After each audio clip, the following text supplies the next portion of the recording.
क्या अमेरिका अगर जंग छोड़ेगा तो अलग थलग पड़ेगा यहाँ पे ईरान, क्योंकि इजराइल के अलावा आपको बताया किसी देश का अमेरिका को समर्थन नहीं है। और इसलिए इसी से जुड़ी आपको एक खास रिपोर्ट भी दिखाते हैं। क्या ईरान अमेरिका से जंग चाहता है? ईरान के लिए युद्ध क्यों है फायदेमंद?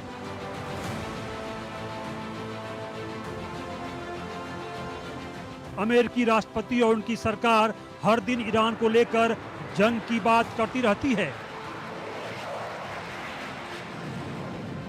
हर दिन ईरान को अमेरिका से धमकी मिलती है। ईरान अमेरिकी धमकियों से टस से मस नहीं दिख रहा है। दरअसल न्यूक्लियर डील के नाम पर अमेरिका लगातार ईरान पर शर्तें थोप रहा है।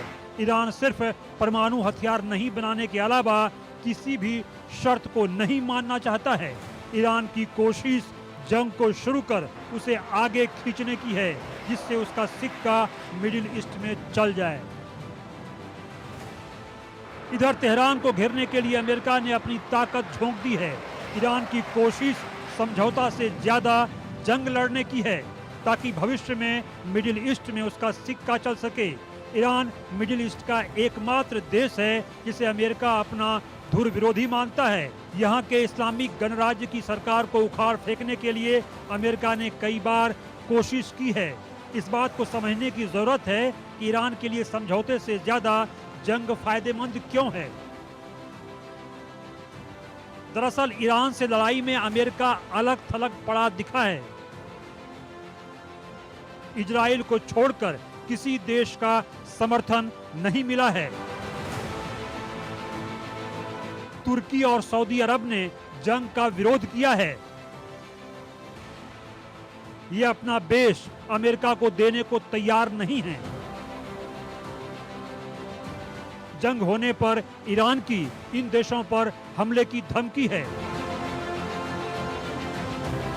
ब्रिटेन ने अपना हवाई अड्डा देने से ट्रंप को इनकार कर दिया है।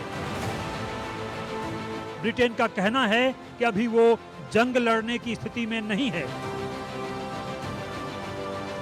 इधर जर्मनी भी मिडिल ईस्ट से बाहर जा रहा है। उसने इराक से अपने सैनिक हटाने की घोषणा कर दी है। ईरान को लगता है कि जंग की स्थिति में जो सौदा होगा वो इसके लिए फायदेमंद हो सकता है, क्योंकि अमेरिका की शर्तें भी अभी काफी ज्यादा हैं। ईरान की कोशिश जंग को लंबा खींचने की है, जिससे मिडिल ईस्ट में अमेरिका पस्त हो जाए। ईरान को पता है कि अमेरिका ज्यादा समय तक जंग लड़ने की स्थिति में नहीं है। दूसरी अहम बात यह है कि ईरान कोई ऐसा समझौता नहीं करना चाहता है जिससे वो आंतरिक तौर पर कमजोर दिखे। इस्लामिक शासन के लिए यह ज्यादा खतरनाक है, क्योंकि ईरान में शासन के खिलाफ आंतरिक विरोध काफी तेज है। इसी साल की शुरुआत में ईरान में भयावह विरोध प्रदर्शन हुए थे। इस प्रदर्शन में करीब 3000 लोग मारे गए थे। एक और अहम बात यह है कि ईरान को अमेरिका पर भरोसा ही नहीं है, क्योंकि साल 2015 में ईरान ने अमेरिका के साथ समझौता किया था, लेकिन 2 साल बाद ही अमेरिका ने इसे तोड़ दिया। उस वक्त भी